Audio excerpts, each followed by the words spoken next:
All right, so I just started the stream, and we're gonna get rocking and rolling. I see we got the whole crew in here. Hey, Samix, good to see you again. Hey, Generous Kid, Raymond and Snowdot, welcome in.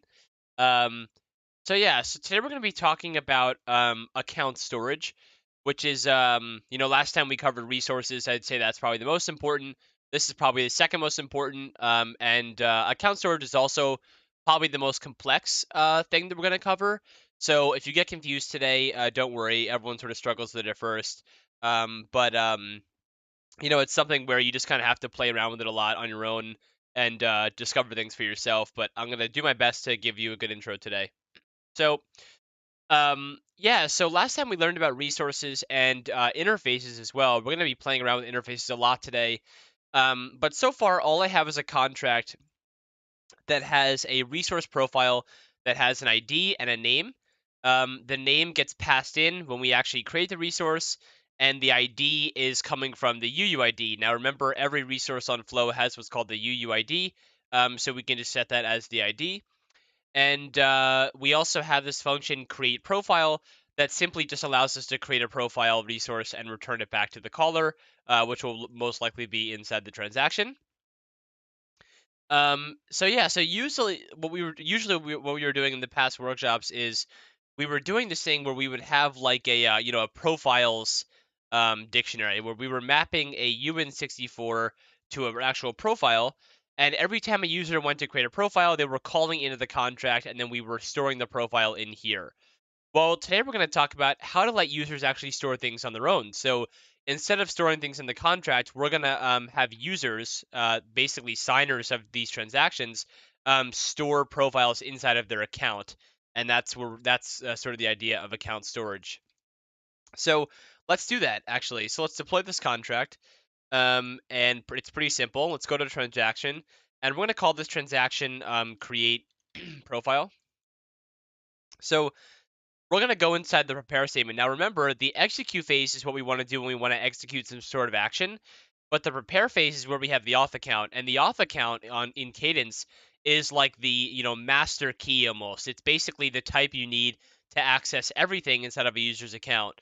So the reason why we're going to be working in the prepare statement is because we actually need to save the profile resource to the account storage, and you can only do that in the prepare statement. So let's first of all just say let profile be a hello world dot create profile, and of course it needs a name. So let's just make that a transaction argument, so that we paste in the name.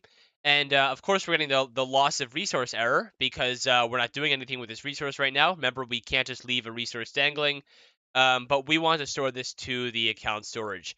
So the way to do that is to say signer, which is the variable name of the auth account, dot save. And save is something you call when you want to put a resource or really any type in storage. Although, truthfully, I've only ever seen resources being saved to storage. There's no reason to save anything else really. We're gonna move the profile in. Remember, we have to use the move operator anytime we want to, move a resource around. And then we get to what's called a path. Now, a path is actually kind of tricky. And to teach you all paths, I'm going to bring up actually the beginner cadence course because I think there's a really good explanation of paths in here. Where is that? I think it's maybe in chapter 4, actually. Let's take a look. Here we go. So this is sort of the diagram you should be thinking about when we're talking about account storage. So this is the account, this red thing right here. Now, inside of an account is contract code. So, like we're coding in here, when we deploy this contract, all this contract code gets deployed to, this account one. So that's the contract code. But there's also account storage. And inside of account storage, there are three different paths. There's the storage path. This is where all your data gets stored. So any data in your account lives in the storage path. And then there's two smaller areas called the public and private path. And these are, nothing is actually stored in these two, but they indicate what or how you can interact with storage. And what I mean by that is you can create what's called a public capability so that you can make stuff in your storage available to the public. And similarly, The private path allows you to take data in your storage and make it available privately to certain people. So, by default, only the account owner can access storage. However, you can provide what they're called capability links to the public and private to allow certain people to read from your account.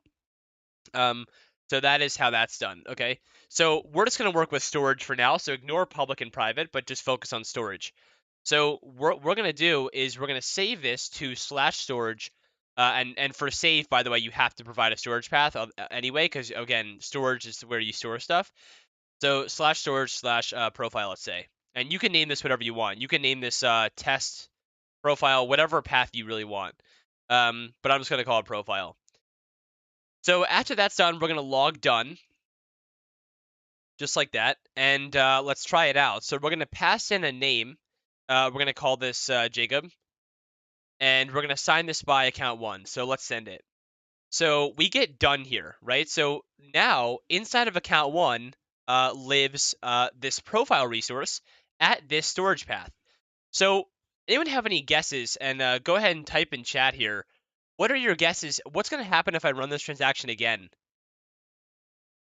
Any guesses?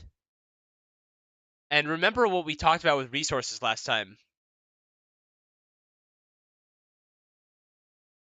So it actually, I appreciate you taking a guess, Raymond. So it actually is not going to override it. And the reason for that is because from last lesson, we learned that resources, they can't be copied, they can't be overwritten, they can't be, left dangling. So with resources, they can't be overwritten. So if we run this transaction again, it's actually just going to fail and say you failed to save an object because it already stores an object in that storage path. So you can only store one thing at a time at every path. Okay, so if we wanted to save another profile, we would have to give a different path here. Okay, so now we know that a profile is stored. So let's actually make another transaction called, let's just call it, yes, one resource per path, exactly. So let's make another transaction called destroy profile. This one's going to be pretty easy. This destroy profile, all it's going to do is just say let profile, and we're going to do signer.load. So opposite of save is load, where you actually bring something out of storage. So we provided a storage path, and we have to provide a type here, and then we can just destroy it.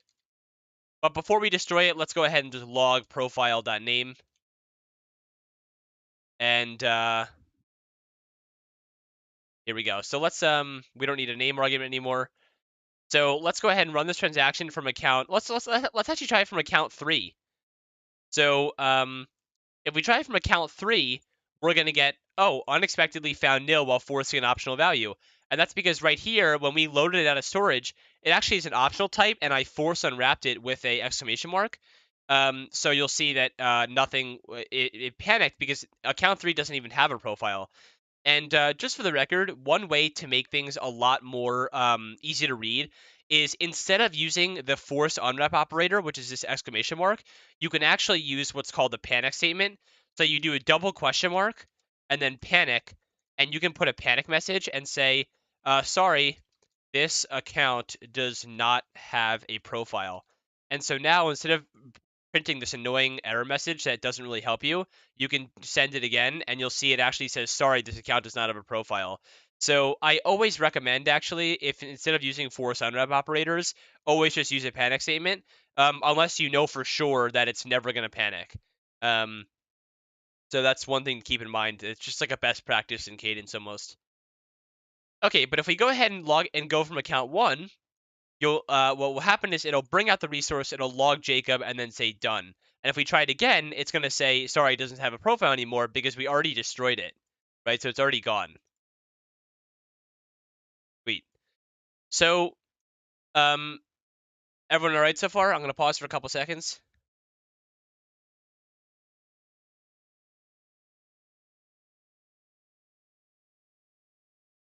Okay. Sweet.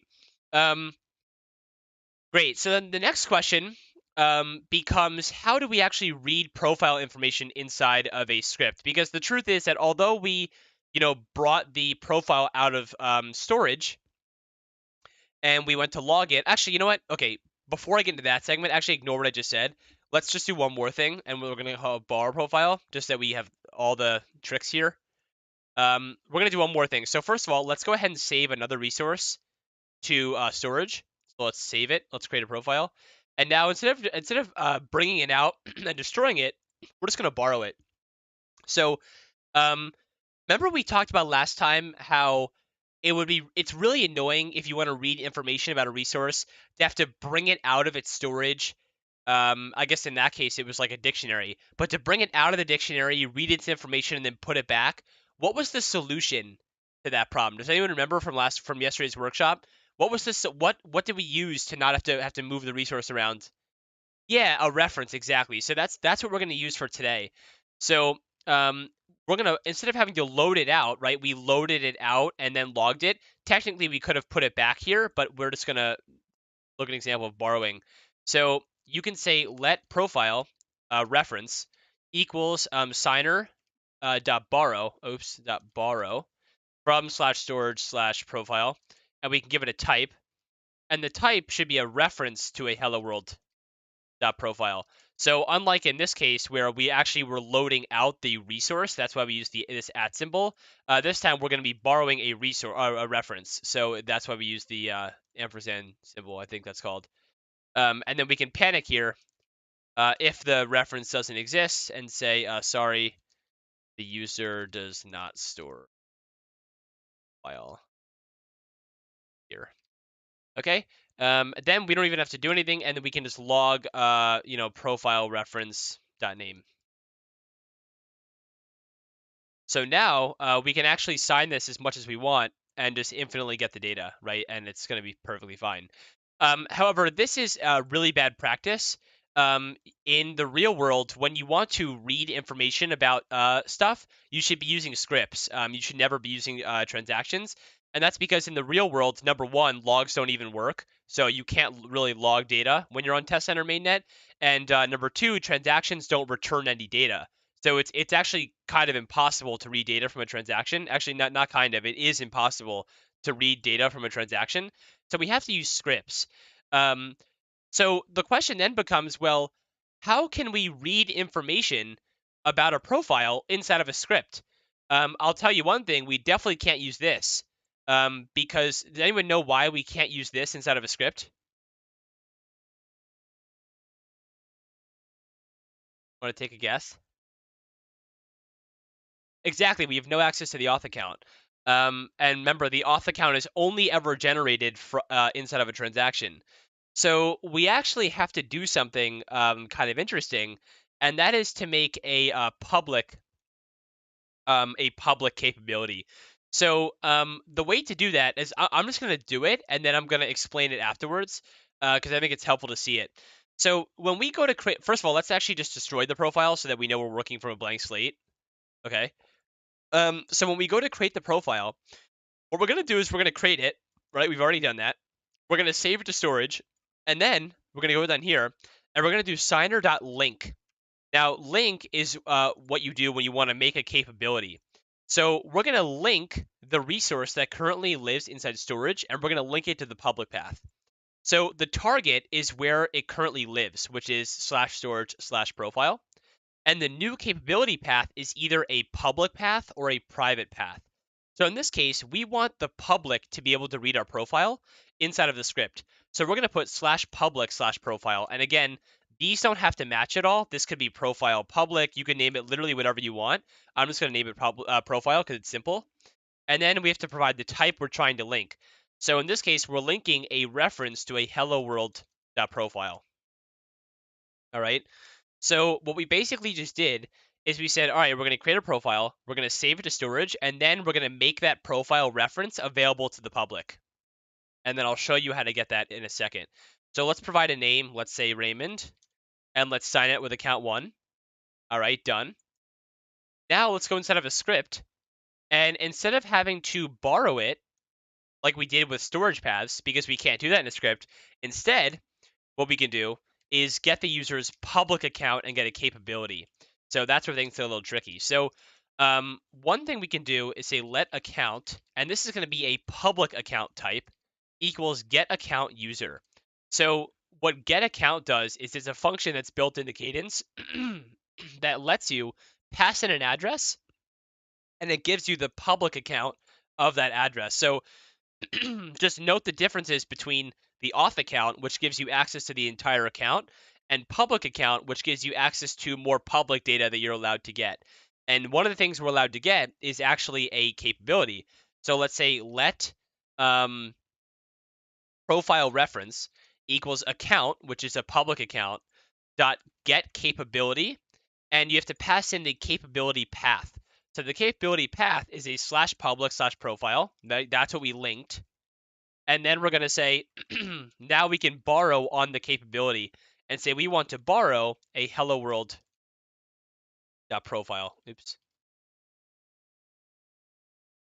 Import hello world from here. And we're not going to return anything. And then we're going to say panic if this capability doesn't work, and say this capability is not valid. All right. And then we can go down here and return profile reference.name. And that's going to be a string. All right. So we can type in account address 0x01, and if we send it, we get Raymond, which is the name of our profile.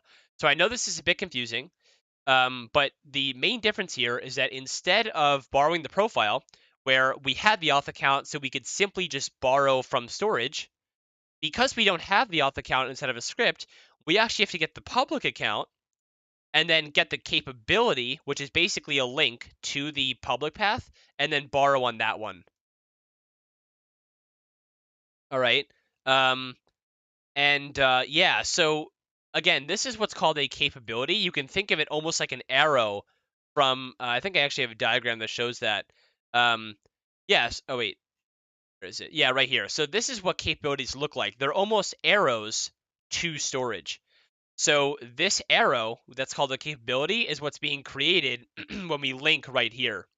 And what's pretty cool, by the way, is that at any point in time, the owner of this capability can actually do something called unlink. So they can actually call unlink and then pass in a capability path. And that will get rid of this arrow. So if that arrow is no longer existing, then you can't even do this anymore either, because the capability is no longer valid.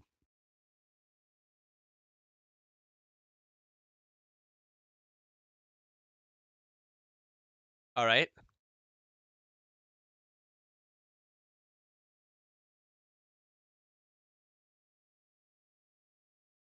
And let's actually show an example of that. If I actually make another transaction here called unlink, let's try it out. If I get rid of all this stuff, and I just say signer.unlink /public /profile and run this, you'll notice that I can still borrow it from storage, totally fine, right? But I can no longer use this script because the capability is no longer valid.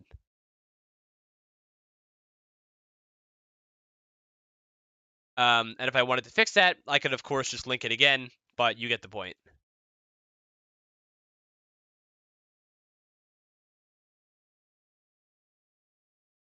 All right. How's everyone doing? All right. I'm going to put a little thumbs up in the chat. If you're doing all right, just go ahead and thumbs that up. If not, I guess I'll be more than happy to slow it down a little bit. All right, cool. So it seems like everyone's getting it. So, yeah. So the next part of this workshop is talking about, well, what if we want to expose certain things to the public, but not others? For example, what if I want the public to be able to read the ID, but I don't want them to be able to read my name? Does anyone have any guesses for how we're going to do that? And we actually covered it at the end of yesterday's workshop. How are we going to allow access to some variables, but not others? Not necessarily private, but an interface. Yes, so Bruce got it. So what we're going to do is we're actually going to implement an interface on this profile where the interface only has access to one of these, And then we're gonna, when we link it to the public, we're gonna link it restricted to that interface. So I'll show you. So we can make a public resource interface iProfile. That just stands for interface profile. And in the profile, we're gonna have, or in the resource interface, we're gonna have the ID. And then we're gonna, make the profile implement that resource interface. All right. So we're gonna deploy this contract, and then when I go inside my create profile here, instead of linking the whole type to the public, what I'm gonna do instead is I'm gonna link the restricted type, where we restrict it to iProfile, like that. All right. So now it's restricted to that type. So if we go ahead and run this again, let's actually just make sure that we destroy everything. Oh, okay, it doesn't even have it. So if I go ahead and run Bruce here, let's clear it and send it. All right, we just created the link. And remember, we linked it with a specific type. So inside of our script, what's going to happen if we try and run the script right now? Any guesses? What's it going to print in the console?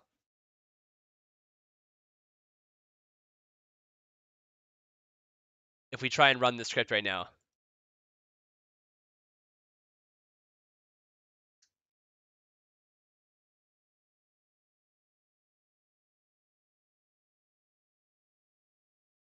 Yeah, exactly, pal. It's going to say this capability is not valid, and we can actually see that.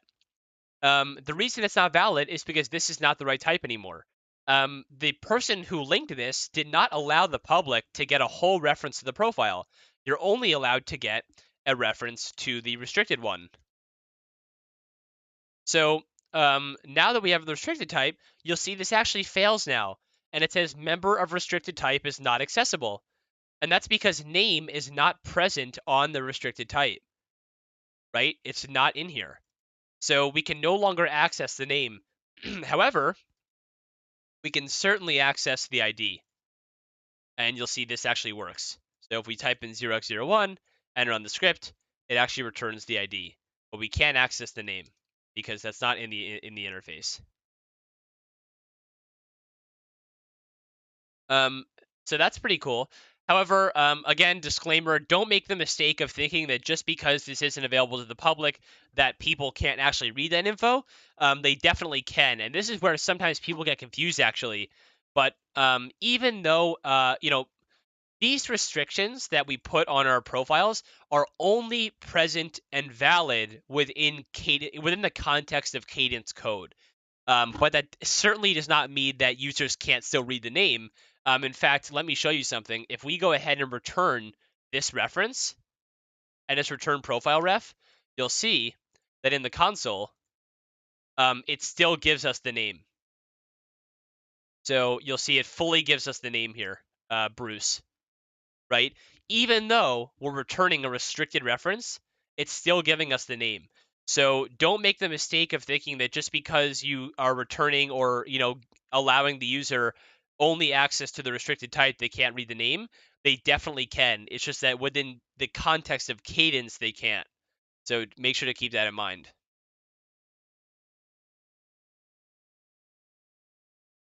And that's why, you never store anything like private keys or, emails or usernames or passwords on chain unless it's encrypted. I mean, even then it's still sus, but yeah.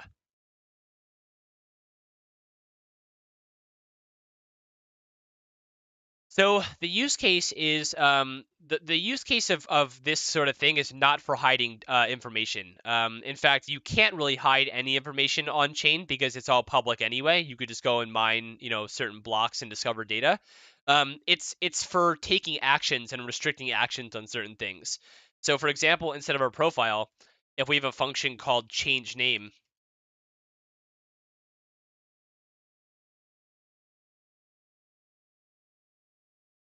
you'll see that we can have a function called change name, but if change name isn't in the interface, then no one will be able to call this function from the public. Only the owner of this profile will be able to call this name. You see what I mean? But if we put this in the interface, then all of a sudden anyone in a transaction could call this change name function and change someone's name in their profile.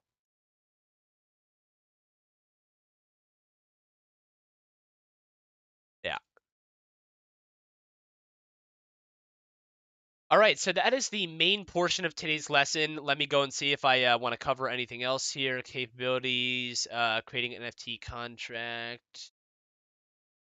Um, okay, so on Thursday we're gonna cover what's called access control, which should be like a whole workshop on its own. But for the rest of today's workshop, because we sort of already understand accounts. Oh, also, actually, one thing I forgot to mention is private capabilities. However, I don't think that private capabilities are in the scope of like a beginner course, so I'm not going to cover them. Um, but if you want to learn more about private capabilities, I would check out our intermediate course because it has some cool data, but it's not fit for a beginner thing. And actually, I'll link that here if anyone wants to check it out. Uh, I don't know where I cover it, to be honest. I think, oh, right here. So if you want to check out private capabilities, check out this chapter. That'll teach you stuff, but it's just not fit for this right now. Okay, so let's actually try and talk about. Oh, I know what we should talk about. Let's talk about contract interfaces. So this is something that's going to be actually pretty hard to set up here, but just give me a moment while I try and set this up really quick.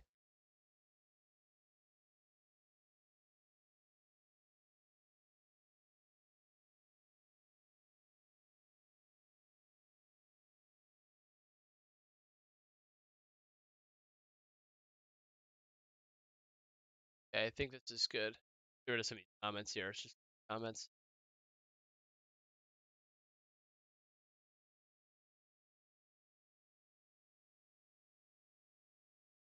together.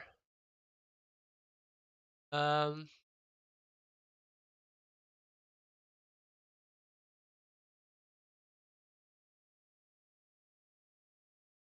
okay. Spider. Yeah, that's okay.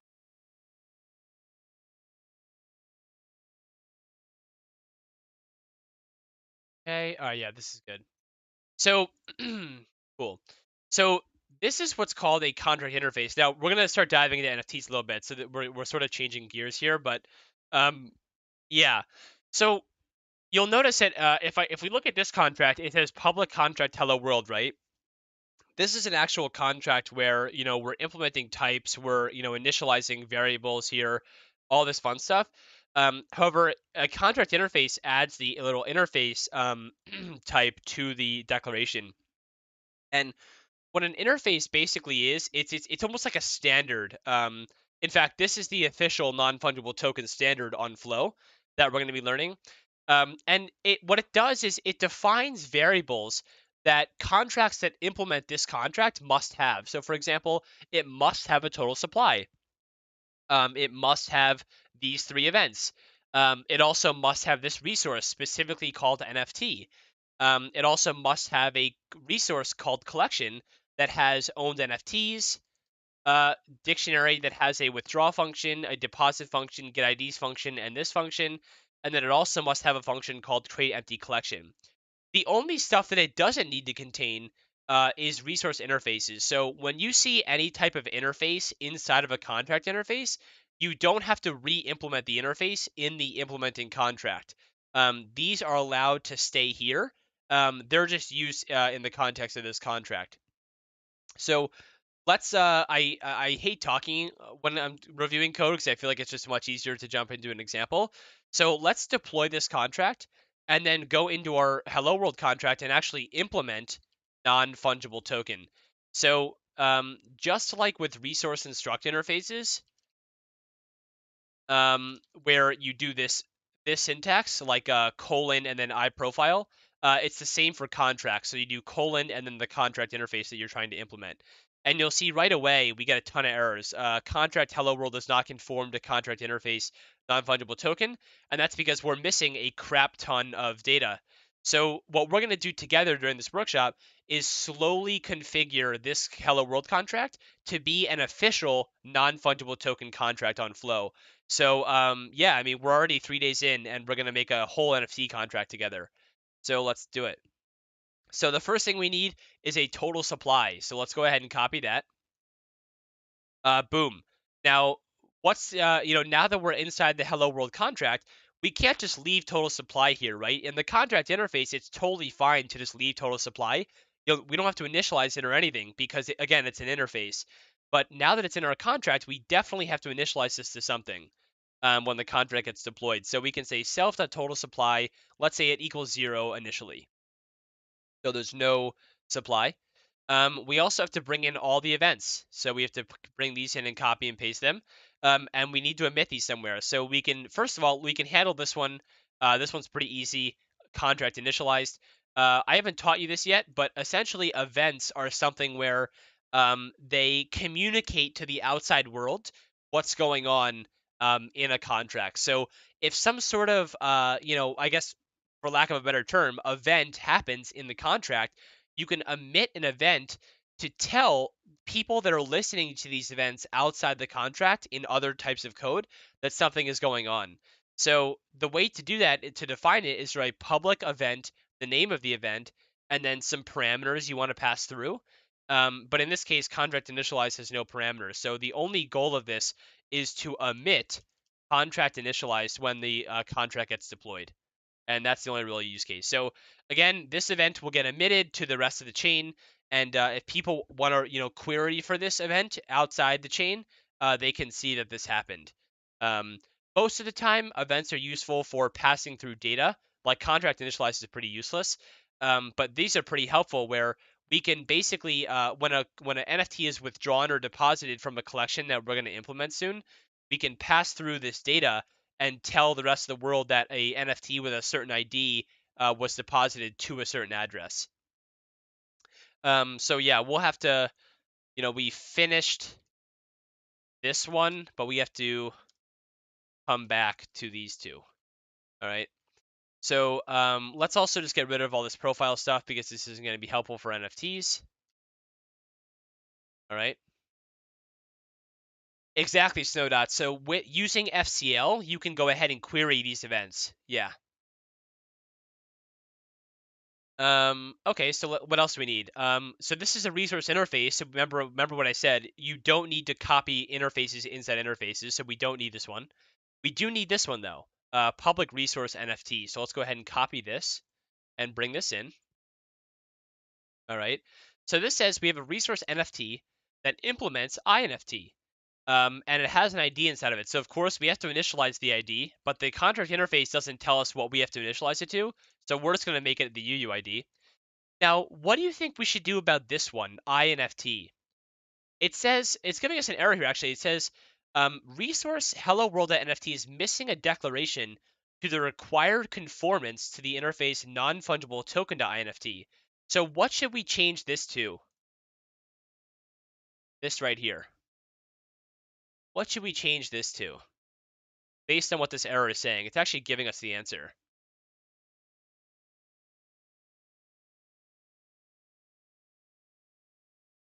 Exactly. So we have to change it to non-fungible token.inft.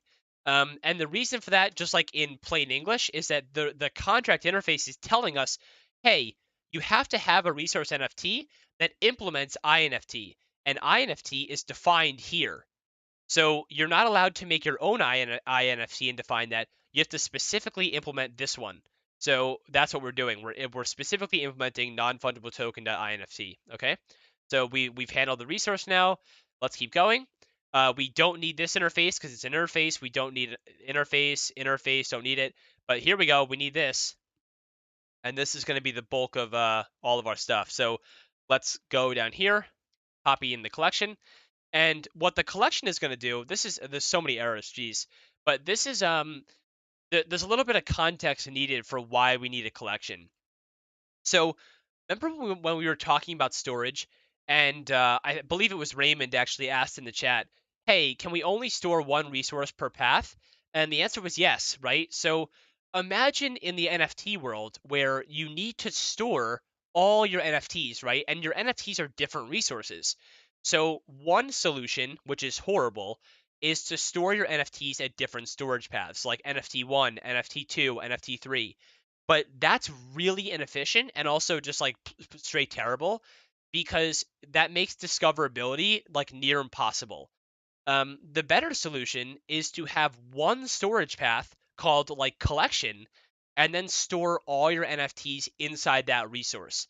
That way, if you ever want to know, oh, how many Flovatars do you have, or how many doodles do you have, you can go to the doodles collection, and that contains all the information for all your NFTs. And usually, the NFT contract, will tell you what its storage path is so that you can then use that, go in there, and then discover all the data. So that is why we're defining a collection that contains all the NFTs inside of it. You'll see here it contains a resource dictionary of all the NFTs, and that's exactly why. So I hope that answer makes some sense.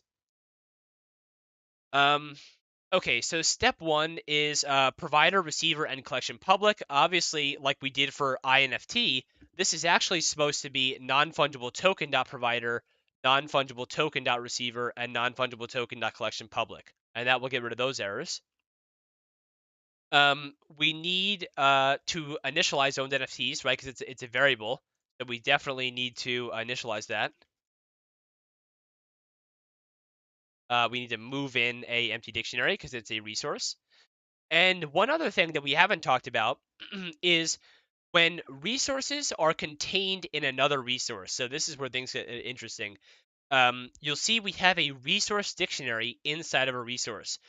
When you have this pattern, you have to manually define a destroy function.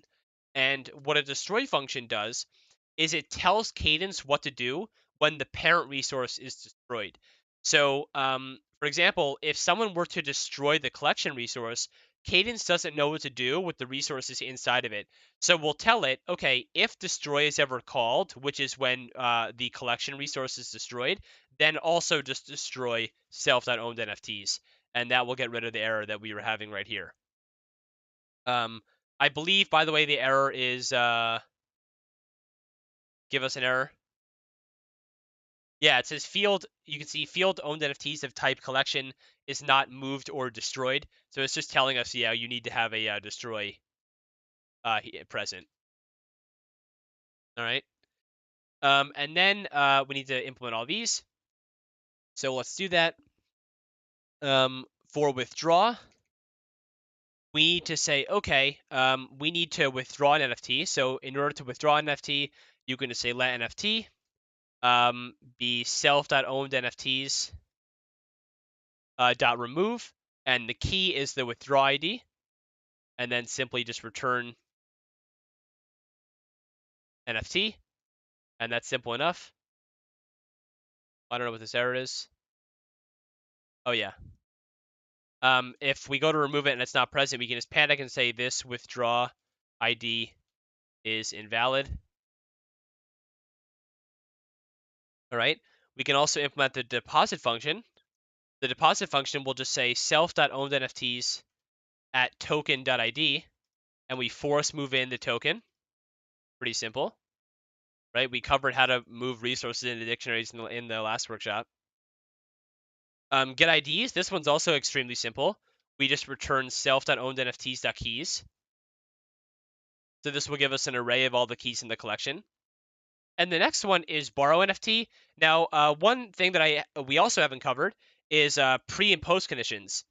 So pre and post conditions are basically things that get run before or after the transaction is completed, or sorry, the function is completed.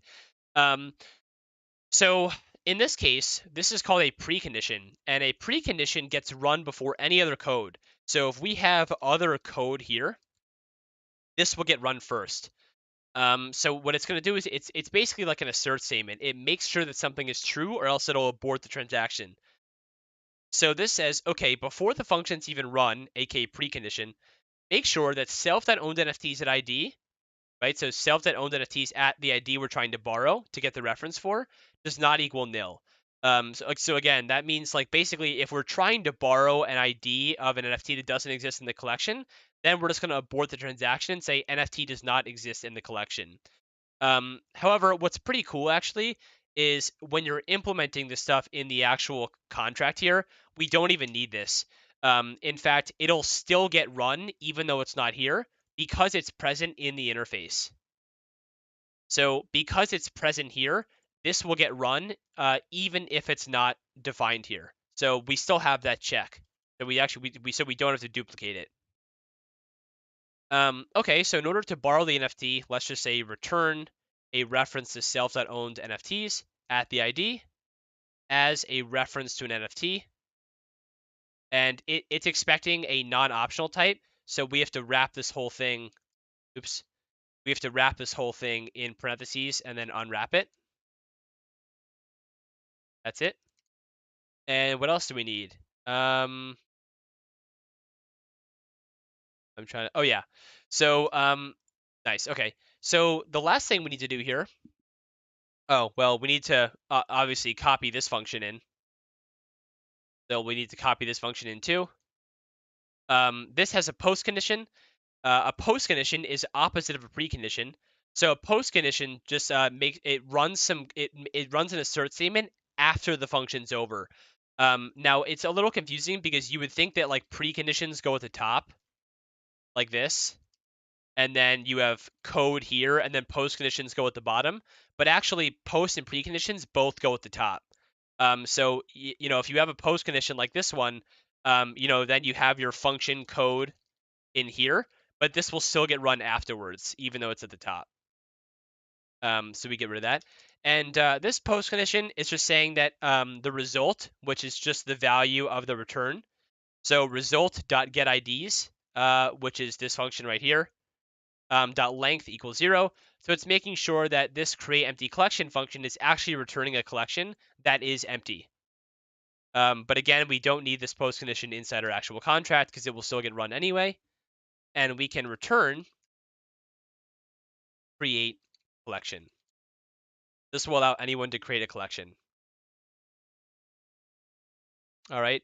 And the very last thing we need to do is inside our contract interface, you'll notice that all these types are NFT types. However, this NFT type is actually referring to this NFT type right here that's in the contract interface. So even though it looks like down here we're doing this correctly by having NFT, this actually isn't the correct NFT type. It's supposed to be non-fungible token.nft. So anywhere we have NFT, we need to replace with the correct type. And now we no longer have any errors, and we have this sweet green button of joy. We have now officially made our own NFT contract on Flow.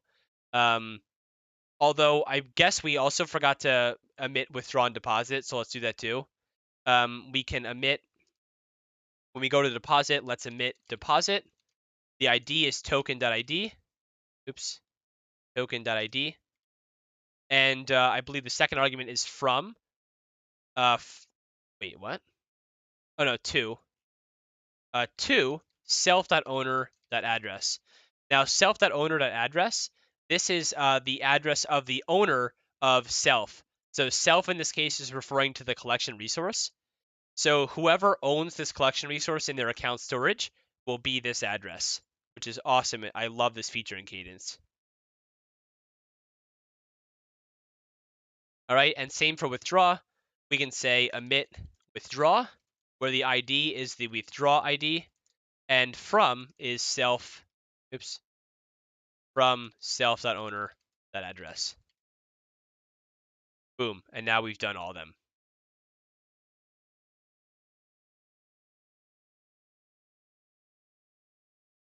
Pretty cool, right? Now, of course, even though this is an official NFT contract, there's no way to actually mint NFTs, which I guess is sort of a problem. But if we wanted to, we can make a public function called mint NFT that simply just returns an NFT back to the client and says return create NFT. And we could also add, remember, we want to make sure we're updating the total supply. So in the init function of an NFT, whenever an NFT is minted, we can just say hello world dot total supply equals hello world dot total supply plus 1.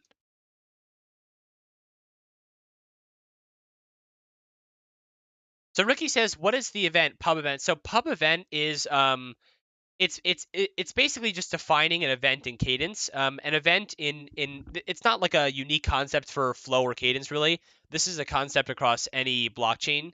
Events are something where you're basically in contract code telling the outside world that something happened in your code. So this is simply just defining an event, and then we go to emit that event. For example, here in deposit, we're emitting the event that a deposit happened, and then people that are reading events from our contract can see that a deposit actually happened.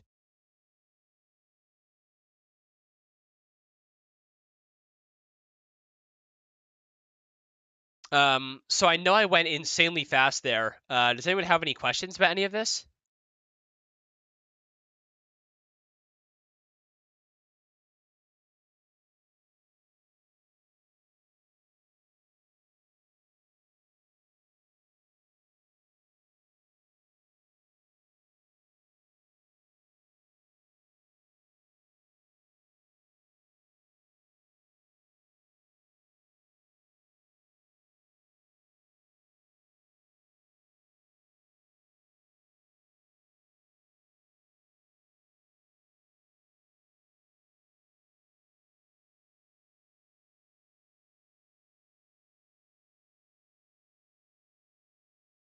All right.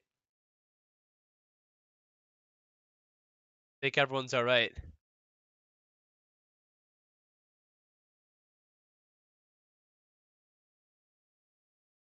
Cool. Okay. Um,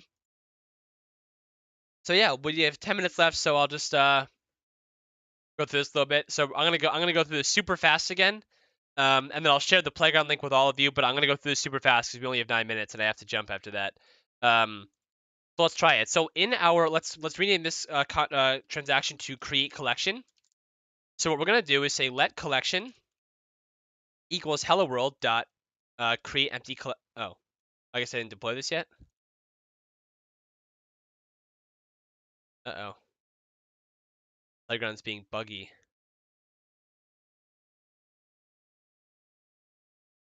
Okay. So create collection. This is going to be create empty collection. That's going to get stored here. Or it's going to be in this variable. Then we're going to say signer dot save the collection to slash storage slash collection. And then we're going to link it to the public.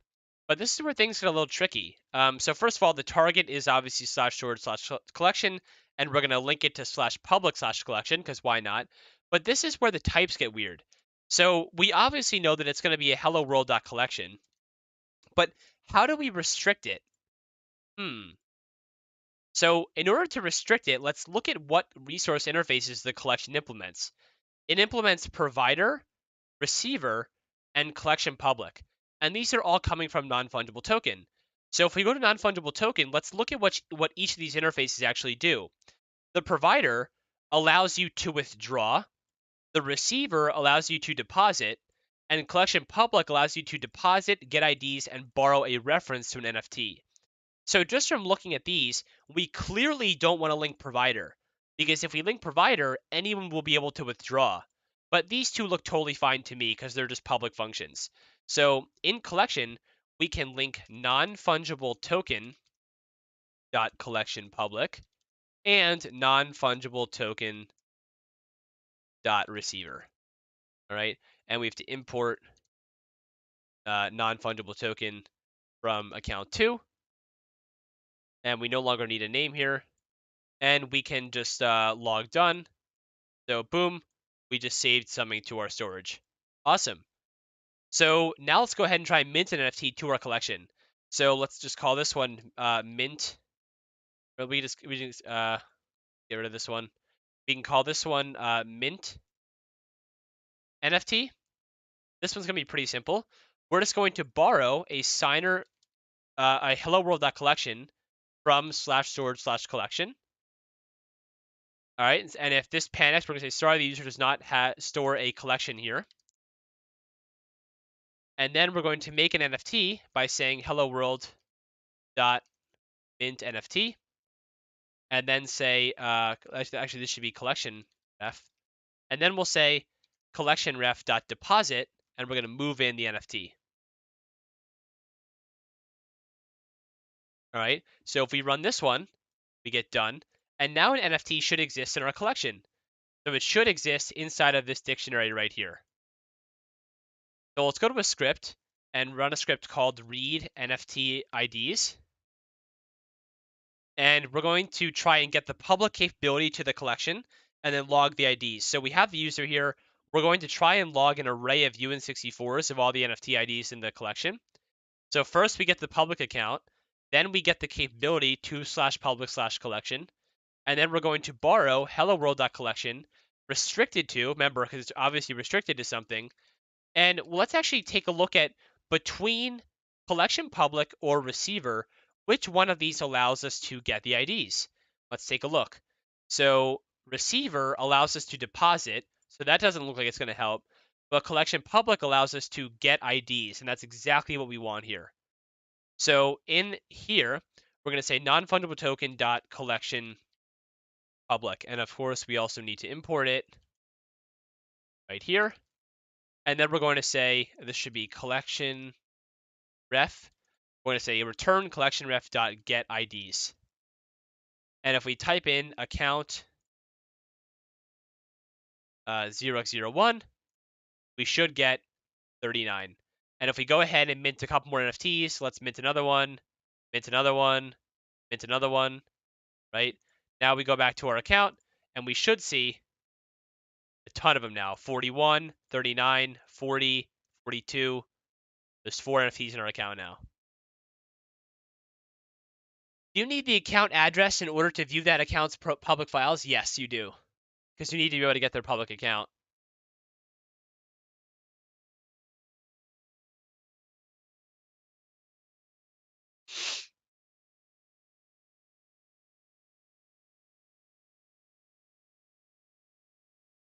All right. So we only have 4 minutes left, so I'm going to pause there. Does anyone have any questions about any of this?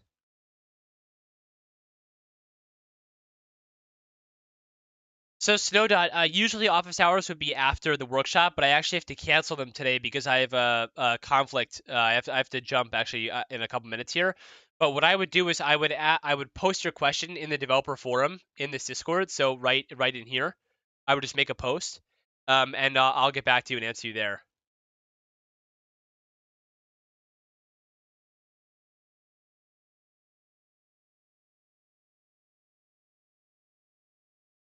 Yeah, of course. So that's all the content I have for today. I'm going to end the YouTube stream there. But thanks everyone for listening if you're on YouTube, and enjoy the rest of your Tuesday.